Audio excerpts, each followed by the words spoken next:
Marcus Johnson woke up at 4:30 in the morning. Today was the big day. After 18 months of hard work, he was flying to New York to close a $2.5 billion deal between his company, Apex Capital, and Eastwood Industries. This deal would change his life. It would likely mean a promotion to partner, a bonus large enough to pay off his mother's mortgage, and respect from everyone in the finance world. Marcus took extra care getting ready. He chose his best dark blue suit, the one he had custom made. Last year, after landing the Eastwood account, he selected a red tie that his girlfriend Nicole had given him for good luck. He polished his shoes until he could see his reflection in them. Every detail mattered today. As he packed his briefcase with the final contract papers and presentation materials, Marcus went through his mental checklist one more time. He had prepared for every possible question, studied every number, and knew the deal inside and out. Nothing could go wrong. At least that's what he thought. The ride to Chicago O'Hare Airport was quick at that early hour. Marcus tipped the driver well and walked confidently through the terminal. He had TSA pre-check and clear, so security was a breeze. He arrived at his gate with plenty of time to spare. While waiting, he checked his emails and sent a few last-minute notes to his team back at the office. "Everything looks perfect, Marcus. Go close this deal and make history, Bowding," wrote his boss, Frank Nelson. Marcus smiled. He had come a long way from his childhood in a small apartment on the south side of Chicago. His mother had worked 2 jobs to put him through college, and he had worked his way up in the finance world through pure talent and determination. Today was as much for her as it was for him. When first-class boarding was announced, Marcus gathered his things and got in line. He noticed he was the only black person in the first-class line, but that wasn't unusual in his experience. He was used to being the only one in many professional spaces. The flight attendant at the gate, a blonde woman named Heather, checked his boarding pass with a smile. "Have a nice flight, Mr. Johnson," she said. Marcus nodded politely and boarded the plane. He found his seat 3A, a window seat in first class. He stored his carry-on bag in the overhead bin but kept his briefcase with him. Those papers were too important to let out of his sight. As more passengers boarded, Marcus noticed a flight attendant looking at him repeatedly. Her name tag read Karen Miller. Marcus was used to these looks. Sometimes they were curious, sometimes suspicious, sometimes just surprised to see a young black man in first class. He ignored her and took out his phone to send one final email to his assistant in New York. "I'll be landing at 9:15 a.m. Can you make sure the conference room is set up by 11? "Thanks, Samantha." Karen walked over to Marcus's seat. "Sir, we're preparing for departure. You need to put your phone in airplane mode now," she said. Her tone was sharper than necessary. "Of course," Marcus said with a polite smile, turning off his phone right away. "Could I get a glass of water before takeoff, please?" Karen didn't respond directly but walked away. Marcus noticed that other passengers were still using their phones, including the white man across the aisle, but he didn't comment on it. He was too focused on the day ahead to worry about small things. A few minutes later, Karen returned with a small plastic cup of water. She placed it on his armrest without a word. Marcus thanked her with a nod and took a sip. He then closed his eyes for a moment, mentally rehearsing his opening remarks for the meeting with Richard Bennett, the CEO of Eastwood Industries. When he opened his eyes, he noticed Karen whispering to another flight attendant while looking in his direction. Again, Marcus chose to ignore it. He took out a small notebook from his briefcase and reviewed some notes. The plane had finished boarding and the captain announced they were preparing for pushback. Suddenly, the captain's voice came over the intercom again. "Ladies and gentlemen, we apologize for the delay, but we have a security concern that needs to be addressed before we can depart. Please remain seated." Marcus didn't think much of it. Security delays happened all the time. He continued reviewing his notes while waiting. Then he noticed 2 airport security officers walking down the aisle. To his shock, they stopped at his seat. "Sir, we need you to come with us," said the taller officer, a man with a buzz cut and stern expression. Marcus was confused. "Me? Is there a problem?" "Please gather your belongings and come with us," the officer repeated, not answering his question. Marcus looked around. Other passengers were staring at him. Some had expressions of surprise, others looked away uncomfortably, and a few were already taking out their phones to record what was happening. "I don't understand what's going on," Marcus asked, trying to keep his voice calm and even. The second officer, shorter with a thick mustache, spoke next. "Sir, the flight crew has reported that you're behaving aggressively. We need you to deplane immediately." Marcus felt his heart start to race. This couldn't be happening, not today of all days. "Aggressively? I've been sitting here quietly. I put my phone away when asked. I haven't done anything wrong." "Sir, please don't make this more difficult," the first officer said, placing a hand on Marcus's shoulder. "Just come with us now." A white businessman sitting across the aisle spoke up. "Hey, this is ridiculous. I've been watching this guy. He hasn't done anything wrong." The man's name was Greg Peters. He was a regular on this flight route and had noticed Marcus right away because he was wearing a similar suit to one Greg owned.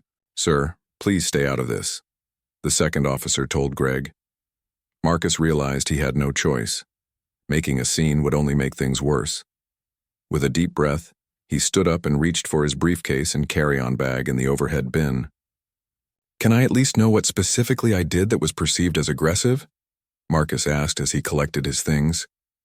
Karen, who was standing nearby, answered. "You were making threatening gestures and seemed very agitated." Marcus was stunned. "Threatening gestures? I was checking my email and taking notes. How is that threatening?" The officers didn't allow further discussion. They escorted Marcus off the plane, past rows of staring passengers. As he walked through the first class, cabin, then economy, Marcus felt a burning sense of humiliation. Here he was in his best suit, being treated like a criminal, and he had done nothing wrong. In the jet bridge, Marcus tried once more to get answers. "This is completely unacceptable. I need to get to New York today for an important business meeting. You can discuss alternative flights with the gate agent," the taller officer said, unmoved by Marcus's situation. In the terminal, a customer service representative named Lisa Thompson was waiting. She had a sympathetic expression but wouldn't meet Marcus's eyes directly. "Mr. Johnson, I understand there was an issue on the aircraft," Lisa said. "There was no issue until your crew created one," Marcus replied, struggling to keep his voice steady. "I need to know exactly why I was removed from that flight." Lisa looked uncomfortable. "The flight crew reported that you were making threatening gestures and seemed agitated. The captain made the decision that it would be best for you to take another flight." "What threatening gestures?" I was sitting quietly in my seat. I complied with all instructions. "I was reviewing notes for a business meeting," Marcus explained, his professional training helping him maintain his composure despite the situation. Lisa couldn't provide any specific examples of threatening behavior. "I can book you on the next flight to New York, which leaves in 4 hours, she offered. Marcus checked his watch. Even if that flight was on time, he would barely make it to his meeting with Richard Bennett. He had no choice but to accept. "I want the names of the crew members involved, and I want information about how to file a formal complaint," Marcus said firmly. As Lisa made the new booking, Marcus stepped aside to call his colleague Samantha Wright, who was already in New York preparing for the meeting. "Samantha, we have a problem," Marcus said when she answered. His voice was tight with controlled anger. "I've been removed from my flight because apparently, a black man checking. His email looks aggressive to some people." Samantha gasped. "You're kidding me, what are you going to do?" "They're putting me on a flight in 4 hours. Can you call Richard and explain that I'll be delayed? Don't go into details, just say there was an issue with my flight." "Of course," Samantha promised. "Don't worry about anything here. Just get to New York as soon as you can." As Marcus ended the call, he noticed his hands were shaking. Not from fear, but from the effort of containing his anger and maintaining his professional demeanor throughout the ordeal.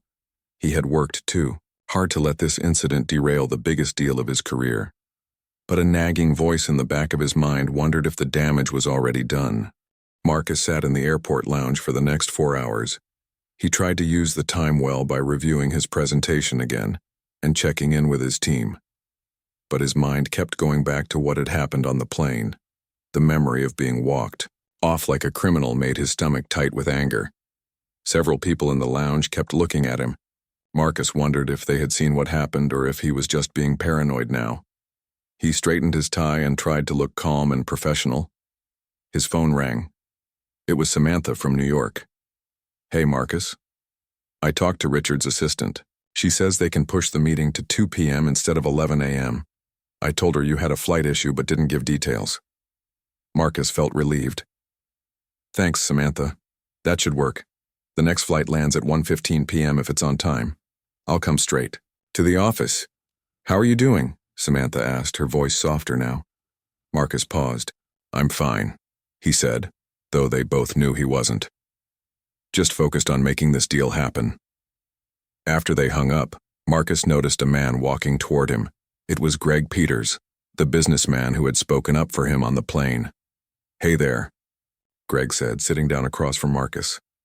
"I just wanted to check if you're okay. What happened back there was seriously messed up." Marcus was surprised by Greg's kindness. "Thanks for speaking up. Not many people would have done that." Greg shook his head. "I fly this route every week. I've never seen anyone treated that way for no reason. I gave the airline my contact info as a witness in case you need it." They talked for a while. Greg was a sales director for a tech company. He gave Marcus his business card before heading to his gate for a different flight. When it was time to board the new flight, Marcus felt nervous. Would something happen again? He took a deep breath and handed his boarding pass to the gate agent. This time, everything went smoothly. The flight attendants were professional, and no one gave him strange looks. During the flight, Marcus couldn't sleep or relax. He kept thinking about what he would say to Richard Bennett. Should he mention what happened, or just act like everything was normal? Marcus decided to focus only on the deal. That was what mattered most right now. The plane landed in New York at 1:25 p.m., a little late.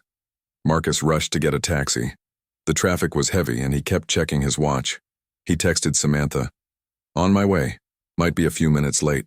He arrived at the Eastwood Industries building at 2:10 p.m. It was a tall glass tower in Midtown Manhattan. Marcus straightened his tie, took a deep breath, and walked into the lobby with confidence. He couldn't let what happened that morning affect this meeting. The receptionist, a young woman named Amy, looked surprised when Marcus gave his name. "Oh, Mr. Johnson. Let me make a call," she said, picking up her phone. She spoke quietly into it, then looked up at Marcus. "Someone will be down to get you shortly." Marcus waited, reviewing mental notes about the deal. A few minutes later, the elevator doors opened and Samantha walked out. Marcus smiled, but his smile faded when he saw her face. She looked worried. "What's wrong?" he asked as she approached. Samantha pulled him to a quiet corner of the lobby. "Something strange is going on. Richard canceled the meeting about an hour ago. He said he needed to discuss something with his board first." "Canceled? Did he reschedule?" Marcus asked, confused. "No, and his assistant won't give me any details. She just said he'd call us later," Samantha explained. "This isn't like him. We've had this meeting on the calendar for weeks." Marcus felt a cold feeling in his stomach. "Let me try calling him directly." He took out his phone and called Richard's number. It went straight to voicemail. Marcus left a brief, professional message asking Richard to call him back about the meeting. "Let's go back to our hotel. I need to call Frank and update him," Marcus said. Frank Nelson was their boss back in Chicago. At the hotel, Marcus called Frank and explained the situation. He mentioned his removal from the morning flight but kept it brief, focusing on the canceled meeting. Frank sounded concerned. "That's not a good sign, Marcus. Did anything happen during your previous meetings with Richard that might explain this?" "No, everything was positive. He was ready to sign. All the terms were agreed upon," Marcus said. "Let me make some calls. Sit tight," Frank said before hanging up. Marcus paced the hotel room while Samantha worked on her laptop. An hour passed, with no word from Richard or Frank. Then Marcus's phone rang. It was Frank. "Marcus, we have a problem," Frank said, his voice serious. "I just got off the phone with Richard. He's backing out of the deal." Marcus sat down hard on the edge of the bed. "What? Why? We've spent 18 months on this. All the terms were agreed upon." Frank sighed heavily. He said he has concerns about our company's representation. When I pressed him, he mentioned hearing about an incident on your flight this morning. Apparently, someone from the plane works for one of Eastwood's partners and told Richard about it. Marcus felt like all the air had been sucked from the room. Are you serious? He's canceling a $2.5 billion deal because I was racially profiled on a flight? He didn't say that exactly, Frank said carefully, but the timing suggests that's what happened. Richard said he needs a partner company that maintains positive relationships with all stakeholders. Marcus was speechless. Everything he had worked for was falling apart because of something that wasn't his fault. I need to talk to him face to face, Marcus said finally. He at least owes me that. I don't think that's a good idea right now, Frank warned. Let's give it a day or two. No, Marcus said firmly. If this deal is really dead, I need to hear it from him directly, and I need to know if it's because of what happened on that plane. After some argument, Frank agreed that Marcus could try to get a meeting with Richard. Marcus asked Samantha to call Richard's assistant again. Tell her I just need 15 minutes of his time. That's all, Marcus instructed.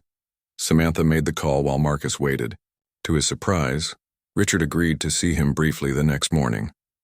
Marcus spent the evening preparing what he would say. He knew he needed to be calm and professional, even though he was angry. He worked on his talking points late into the night, determined to save the deal if possible. The next morning, Marcus arrived at Eastwood Industries 15 minutes early. He was shown directly to Richard's office on the top floor. Richard Bennett was a white man in his 60s with silver hair and expensive glasses. He stood up when Marcus entered but didn't offer to shake hands. Marcus, please sit down, Richard said, gesturing to a chair across from his desk. His tone was cold and formal, very different from their previous meetings. Thank you for seeing me, Richard, Marcus said, sitting down. I understand there are some concerns about our deal. I'd like to address them directly. Richard folded his hands on his desk. I've decided that Eastwood Industries needs to go in a different direction. It's nothing personal, just business. With all due respect, I think it is personal, Marcus said calmly. We've spent 18 months working on this deal. All terms were agreed upon. Nothing has changed in the business case, so I have to ask, is this because of what happened on my flight yesterday morning?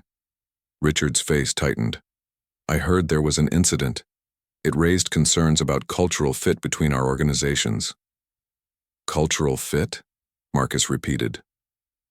I was removed from a flight for, quote, looking aggressive while sitting quietly in my seat. There was no incident that I caused. That's not how I heard it, Richard said. I was told you were confrontational with the flight staff. Marcus took a deep breath. That is simply not true. I complied with all instructions. I was polite. There are witnesses who can confirm this. Richard looked uncomfortable but didn't back down. We need partners who maintain positive relationships with all stakeholders, including service providers. In that moment, Marcus understood what was really happening. It didn't matter what the truth was. Richard had made a judgment, based on a story about an aggressive black man, and no facts would change his mind. I see, Marcus said quietly. So a $2.5 billion deal that would benefit both our companies is being canceled because of a false report about me on a flight. Is that what you're saying? Richard stood up, signaling the meeting was over. The decision has been made, Marcus. I wish you all the best. Marcus stood too, keeping his dignity intact even as he felt his career crumbling. Thank you for your time, Richard. I think we both know what really happened here. As Marcus walked out of Eastwood Industries for the last time, he knew this wasn't just about a lost deal. It was about a system that was built to work against him, no matter how hard he worked or how qualified he was. And for the first time, he decided he wasn't going to accept it quietly. Marcus returned to Chicago the next day. The flight back was quiet. This time, no one bothered him. He sat in first class again, but he didn't feel the same pride he usually did. Instead, he felt angry and tired.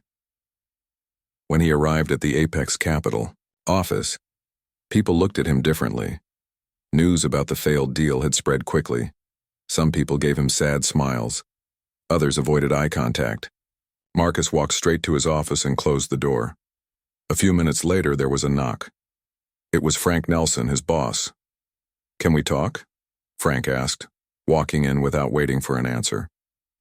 Marcus nodded, pointing to the chair across from his desk.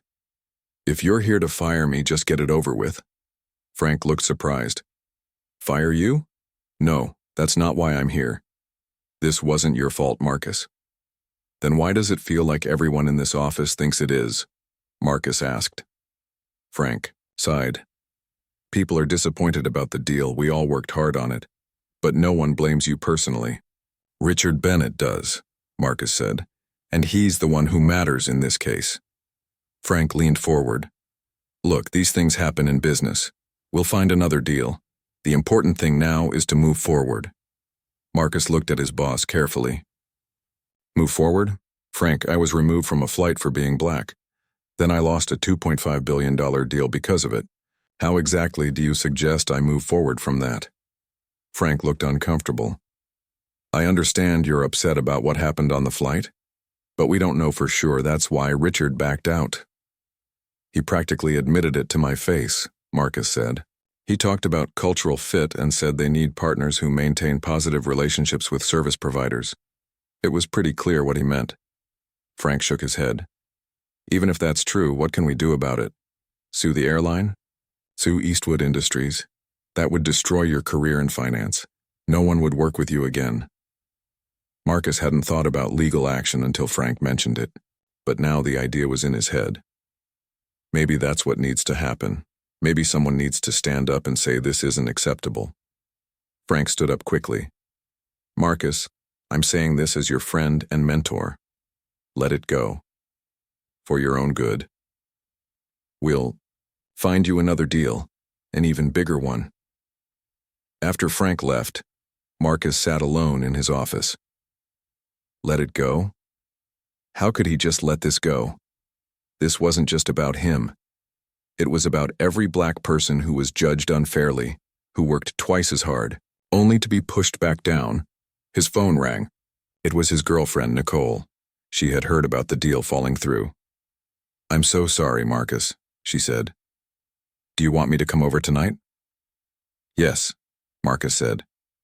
"But first, do you still have your friend's number? The one who's a lawyer?" "Diana?" "Yes, I have it." "Why?" "I need some legal advice," Marcus said. That evening, Nicole came to Marcus's apartment with dinner and Diana's phone number. Diana Ortiz was a lawyer who specialized in discrimination cases. Nicole had met her during a charity event last year. "Are you sure about this?" Nicole asked as Marcus dialed the number. "Frank might be right. This could affect your career." "My career is already affected," Marcus said. "At least this way, maybe something good can come out of it." Diana agreed to meet with Marcus the next day.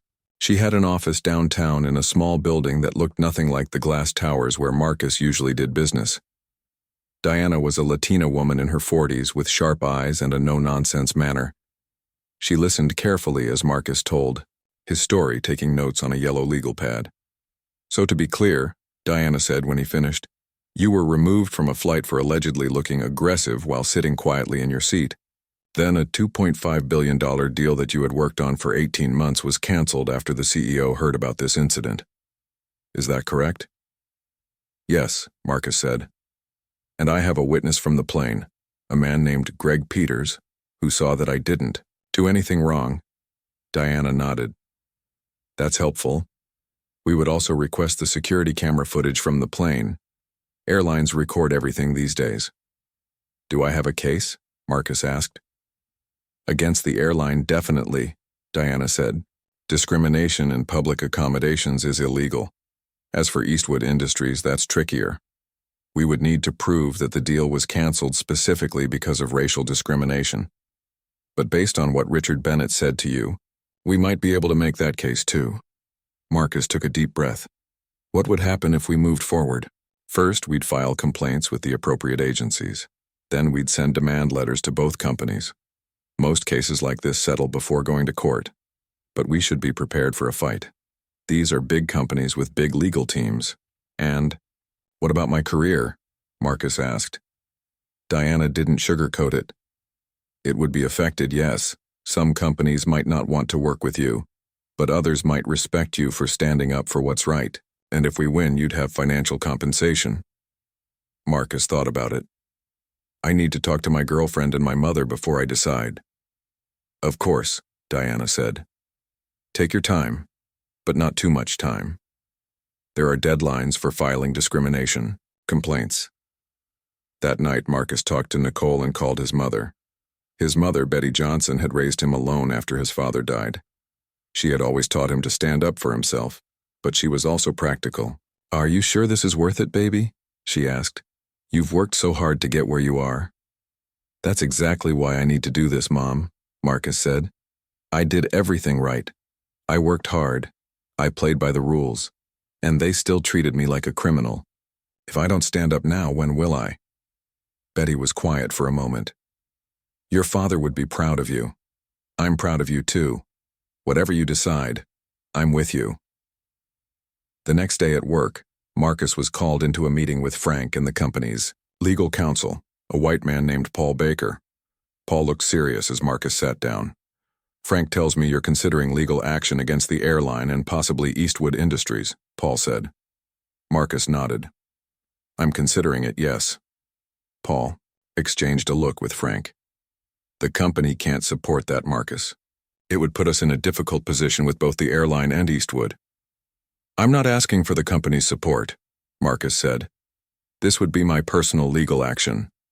It doesn't work that way, Paul explained. You're a senior investment banker at Apex Capital. Your actions reflect on the company. Frank leaned forward. What Paul is trying to say, Marcus, is that if you pursue this legal action, you can't continue working here. Marcus felt like he had been punched. Are you firing me for considering a discrimination lawsuit? No one is firing anyone, Paul said quickly. We're just making it clear that these two paths are not compatible. You need to choose your career at Apex Capital or this legal battle. Marcus stood up. So after 8 years with this company, after bringing in millions in deals, you're asking me to choose between my job and standing up for what's right? We're asking you to be practical, Frank said. This isn't just about you, Marcus. Think about your team, the people who depend on you. I am thinking about them, Marcus said. I'm thinking about what message it sends if I just accept what happened. What does that tell the young black analysts who look up to me? The room was silent for a moment. Then Paul spoke. We need your decision by the end of the week, Marcus.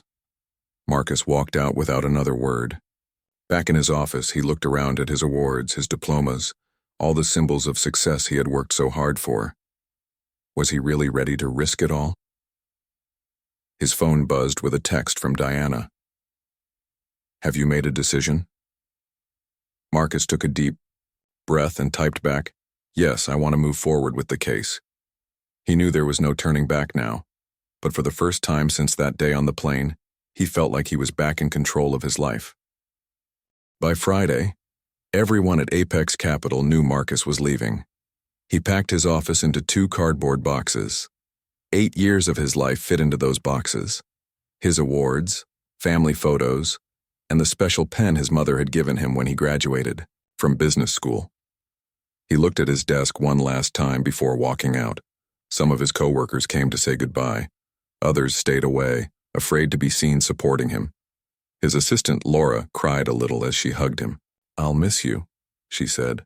You were the best boss I ever had. Thanks, Laura, Marcus said. Take care of yourself. Frank Nelson was not in the office that day. He had sent Marcus an email saying he was sorry things had ended this way. Marcus deleted the email without replying. At home, Marcus felt strange. For the first time in years, he had nowhere to be on Monday morning. No meetings to prepare for, no deals to work on. He had some savings, enough to live on for a while, but the future was uncertain. Nicole came over that weekend. She helped Marcus organize his home office. Together, they set up a space where he could work on his case with Diana. I'm proud of you, Nicole said, putting her arms around him. I know this isn't easy. Marcus hugged her back. I keep asking myself if I'm making a mistake. What if Frank was right? What if no one will hire me after this? Then we'll figure it out together, Nicole said. Maybe you'll start your own company. You've always talked about that. On Monday morning, Marcus met with Diana at her office. She had prepared the first documents for their case. We'll file complaints with the Equal Employment Opportunity Commission and the Department of Transportation first, Diana explained. Then we'll send demand letters to both companies outlining our claims. What exactly are we asking for? Marcus asked. From the airline, we want compensation for the humiliation you suffered, a formal apology, and changes to their training procedures to prevent this from happening to others, Diana said. From Eastwood Industries, we're seeking damages for the lost deal and the impact on your career. And how much is that? Marcus asked. Diana named a figure that made Marcus's eyes widen. That's a lot of money. It's what you deserve, Diana said firmly. This isn't just about you, Marcus. Cases like this can create real change. They force companies to take discrimination seriously. Over the next few weeks, Marcus worked closely with Diana. They gathered evidence, including statements from witnesses. Greg Peters, the businessman from the plane, provided a detailed account of what he had seen. They also requested the security camera footage from the flight. At first, the airline claimed the footage was not available, but Diana was persistent. She filed motions to prevent them from destroying evidence. Finally, a judge ordered them to produce the footage. When Marcus watched the video, he felt a mix of anger and validation. The footage clearly showed him sitting, quietly, checking his phone, and then putting it away when asked. There was nothing in his behavior that could be seen as aggressive or threatening. This is exactly what we needed, Diana said, watching the video with him. They have no defense for what they did. Meanwhile, the story had started to spread. A business reporter had heard about the canceled deal and Marcus's departure from Apex Capital. She contacted Marcus for an interview. I'm not sure that's a good idea, Marcus told Diana. Won't it hurt our case if I talk to the press? Actually, it might help, Diana said. Public pressure can be powerful in cases like this. Just stick to the facts and don't make any accusations we can't prove. The article was published in a major business magazine. The headline read, Former investment banker claims racial profiling led to loss of $2.5 billion deal. The story included comments from Marcus, details about the incident on the plane, and information about the canceled deal. The reaction was immediate and strong. Online, people shared the article thousands of times. Some people criticized Marcus, saying he was playing the race card and trying to get money for nothing. But many more supported him, sharing their own stories of discrimination. The airline issued a brief statement saying they were investigating the incident and took all allegations of discrimination seriously. Eastwood Industries said nothing publicly, but their lawyers contacted Diana to discuss a possible settlement. They want to meet, Diana told Marcus. I think they're worried about the publicity. What about the airline? Marcus asked. They're being more stubborn, Diana admitted. They're claiming their staff acted properly based on security concerns. But with the video evidence, their position is weak. The meeting with Eastwood's lawyers took place at a neutral location, a conference room in a downtown hotel. Marcus and Diana sat on one side of a long table. 3 lawyers representing Eastwood sat on the other side. The lead lawyer, a woman named Elizabeth Grant, spoke first. We want to make it clear that Eastwood Industries denies any discrimination in their business dealings. The decision not to proceed with the deal was based on multiple factors. Diana smiled coolly. Yet in Mr. Johnson's meeting with Richard Bennett, he specifically mentioned the incident on the plane and made comments about cultural fit and maintaining positive relationships with service providers. That strongly suggests racial bias influenced the decision. Mr. Bennett's comments have been taken out of context, Elizabeth insisted. We have Mr. Johnson's detailed account of the conversation, Diana said, and we're prepared to depose Mr. Bennett under oath about exactly what he said and meant. The Lawyers looked uncomfortable at that idea. They knew that Richard Bennett would not want to testify about his comments. "We're prepared to offer a settlement," Elizabeth said finally. "But we would require a full, non-disclosure agreement. Mr. Johnson would not be able to discuss the case or the settlement amount with anyone." Marcus looked at Diana. They had discussed this possibility. A non-disclosure agreement would mean the story would end here. No one would know what Eastwood had done. There would be no public accountability. "I'm not interested in being silenced," Marcus said firmly. "Any settlement would need to include an acknowledgement of what happened and a commitment to change." The lawyers exchanged glances. "That's not something we can agree to," Elizabeth said. "Our offer is contingent on complete confidentiality." "Then we don't have anything more to discuss today," Diana said, gathering her papers. "We'll see you in court." As they left the meeting, Marcus felt a mixture of emotions. Part of him had hoped for a quick resolution, but another part was glad they were pushing forward. This was about more than money. It was about forcing these companies to acknowledge what they had done. "Are you okay?" Diana asked as they walked out of the hotel. "Yes," Marcus said. "I think I am. For the first time since this all started, I feel like we're making progress." That evening, Marcus received a surprising phone call. It was from Ben Howard, the CEO of Riverdale Partners, one of Eastwood's main competitors. "Mr. Johnson, I read the article about what happened to you," Ben said. "I was impressed by your courage in speaking out." "Thank you," Marcus said, surprised by the call. "I'd like to meet with you," Ben continued. "Not about your case, but about a possible position at Riverdale. We're looking for someone with your experience and integrity." Marcus was stunned. He had assumed his career in finance was over. "I'd be interested in talking," he said carefully. "Excellent," Ben said.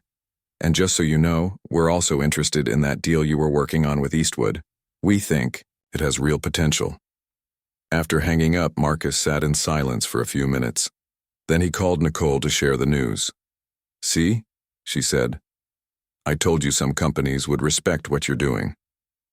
For the first time in weeks, Marcus felt hopeful about the future. The fight wasn't over. In fact, it was just beginning, but now he knew he wasn't fighting alone.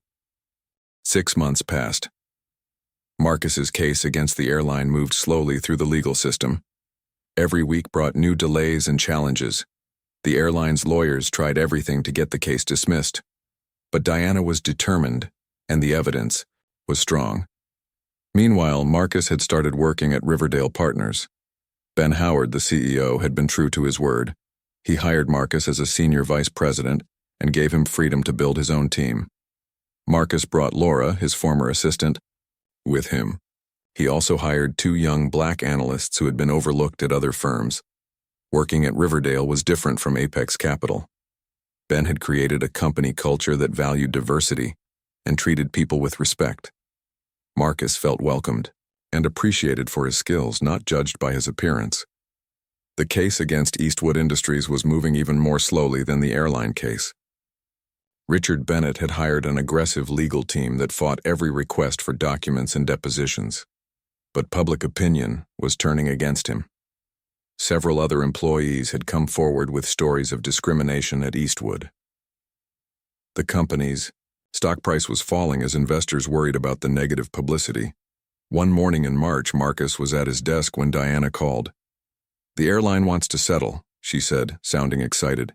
"They finally realize they can't win this case, especially with the video evidence." "What are they offering?" Marcus asked. "Money, of course," Diana said. "A significant amount. But they're also offering something more important. They want to work with you to develop new anti-bias training for all their staff. And they're willing to make policy changes to prevent this from happening to anyone else." Marcus felt a rush of emotion. This was what he had wanted all along, not just compensation for himself, but real change that would help others. "What about the confidentiality agreement?" he asked. "Are they still insisting on that?" "No," Diana said. "They're willing to make a public statement acknowledging what happened and apologizing. They've realized that trying to hide this is causing more damage to their reputation than admitting their mistake." Marcus took a deep breath. Let's do it. The settlement was finalized 2 weeks later. The airline issued a public apology to Marcus and announced new training programs and policy changes. The amount of money they paid Marcus wasn't made public, but it was enough to pay off his mother's mortgage, as he had always dreamed of doing. More importantly, Marcus was invited to help design the new training program. He worked with diversity experts to create materials that would help flight crews recognize and overcome their unconscious biases. The program would be used to train thousands of airline employees across the country. With one case settled, Diana could focus more on the Eastwood Industries case. But something unexpected happened. Richard Bennett resigned as CEO of Eastwood. He's stepping down for personal reasons, Diana told Marcus when she called with the news. But the real reason is that the board forced him out. They're tired of the negative publicity and the falling stock price. What does this mean for our case? Marcus asked. I just got a call from their new legal team, Diana said. The new CEO wants to settle, and he's willing to meet your terms about public acknowledgement and changes to their company policies. The meeting with Eastwood's new CEO, Alan Rivera, was very different from the previous settlement discussion. Alan was sincere and direct. What happened to you was wrong, Mr. Johnson, he said.